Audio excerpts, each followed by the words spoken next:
Assalamualaikum warahmatullahi wabarakatuh. Halo teman-teman, perkenalkan nama saya Miralda Bunganisa.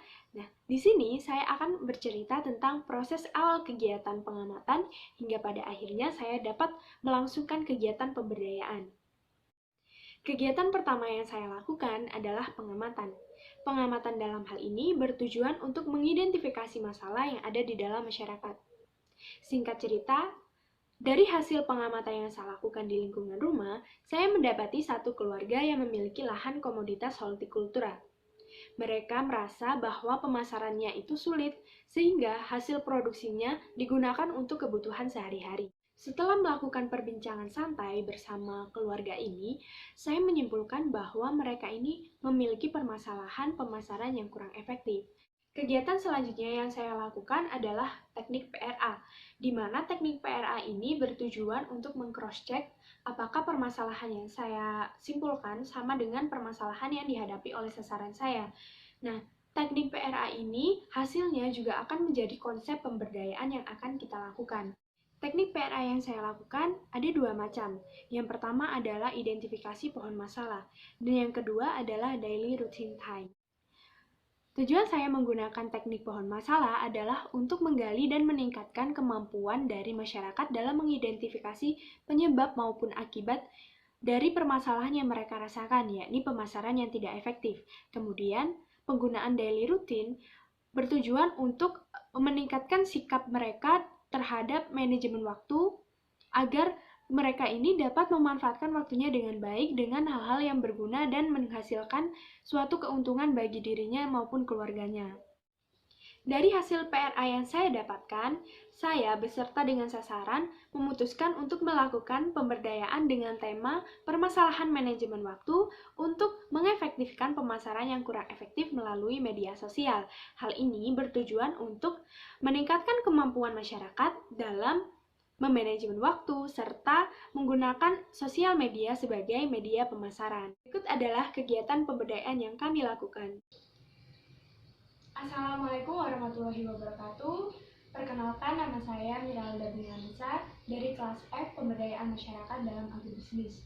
Nah, dalam kesempatan kali ini, saya ditemani oleh Ibu Jimini dan Ibu Triniarse akan melaksanakan pemberdayaan terkait dengan permasalahan manajemen waktu untuk pemasaran kurang efektif melalui media sosial. Materi pertama yang akan dijelaskan adalah manajemen waktu. Nah, manajemen waktu. Apa sih manajemen waktu itu? Manajemen waktu merupakan kemampuan seseorang yang dapat merencanakan, mengorganisasikan, serta melaksanakan tanggung jawabnya dengan memanfaatkan waktu yang dimiliki dengan efektif dan seefisien mungkin. Lalu, kenapa manajemen waktu itu penting? Yang pertama, mengurangi stres. Nah, ketika kita mampu mengatur waktu dengan baik, maka hal-hal yang ada di kehidupan kita akan terasa lebih mudah. Yang kedua adalah keseimbangan dalam kehidupan. Nah, dalam hal ini, ketika kita dapat mengatur waktu dengan baik, maka kita akan dapat menentukan mana waktu untuk istirahat, mana waktu untuk berkebun, mana waktu untuk bekerja, maupun mana waktu untuk keluarga. Yang ketiga adalah tingkat produktivitas itu lebih tinggi. Nah, ketika kita dapat mengatur waktu, otomatis kita akan melaksanakan hal-hal yang memiliki nilai guna, seperti halnya berkebun. Dalam berkebun, kita akan menghasilkan suatu produk yang dapat menguntungkan kita maupun keluarga kita. Yang keempat adalah mengurangi penundaan. Jadi, pekerjaan-pekerjaan kita itu akan terselesaikan dengan tepat waktu tanpa adanya penundaan waktu. Yang kelima adalah waktu termanfaatkan oleh hal yang positif. Dan yang keenam adalah mendapatkan keuntungan sesuai dengan hal yang saya jelaskan tadi terkait dengan produktivitas itu lebih tinggi. Lalu, bagaimana manajemen waktu itu dilaksanakan dengan baik? Yang pertama yang perlu kita lakukan adalah mengerjakan pekerjaan prioritas terpenting. Yang kedua adalah membangun komitmen untuk memulai sesuatu. Yang ketiga adalah tidak menunda-nunda pekerjaan. Yang keempat, istirahat yang cukup. Yang kelima adalah memanfaatkan waktu luang untuk produktif. Dan yang keenam adalah mengurangi aktivitas yang tidak penting. Materi selanjutnya adalah media sosial.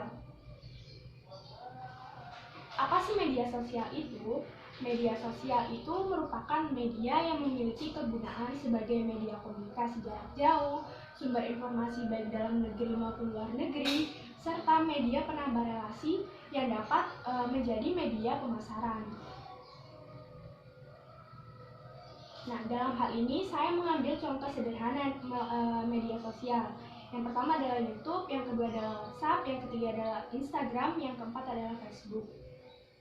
Dari kedua macam media sosial seperti YouTube dan WhatsApp, mungkin ibu-ibu sudah mengetahuinya. Tetapi apa ya hubungannya media sosial dengan pemasaran yang kurang efektif itu? Yang pertama adalah media sosial ini dapat digunakan untuk media promosi. Nah, promosi di sini adalah memperkenalkan suatu produk yang kita olah ataupun kita produksi kepada khalayak umum. Yang kedua adalah memperluas pangsa pasar. Sesuai dengan kegunaan media sosial tadi adalah menambah relasi pertemanan, di mana ketika kita mampu menggunakan media sosial ini dengan baik, maka kita akan memperluas konsumen-konsumen yang akan kita target, maksudnya kita tuju, semisal ada di luar negeri maupun di dalam negeri yang berada di luar daerah. Yang ketiga adalah sumber inovasi dari perkembangan zaman.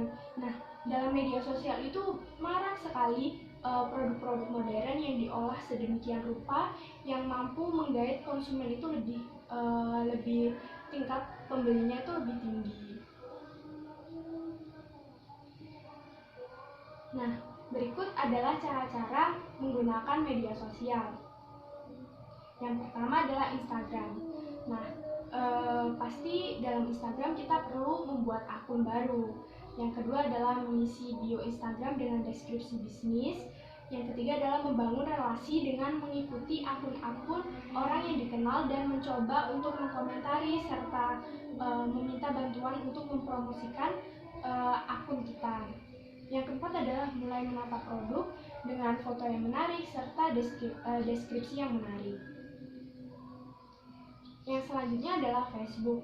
Yang pertama pastinya membuat akun baru, yang kedua itu membangun relasi dengan mengikuti akun-akun orang yang dikenal, serta mencoba mengkomentari serta meminta bantuan untuk menyebarluaskan informasi akun kita.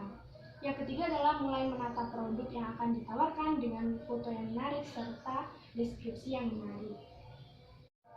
Nah, yang selanjutnya adalah WhatsApp. Mungkin di sini ibu-ibu sudah tahu bahwa WhatsApp itu ada fitur yang namanya status WhatsApp. Nah, itu bisa digunakan untuk media pemasaran dan menggait konsumen-konsumen terdekat ibu-ibu sekalian. Mungkin itu saja yang dapat saya sampaikan. Kurang lebihnya saya mohon maaf. Dan saya berterima kasih karena ibu-ibu sekalian sudah menyempatkan waktunya untuk membantu saya. Dan saya akhiri, wassalamualaikum warahmatullahi wabarakatuh.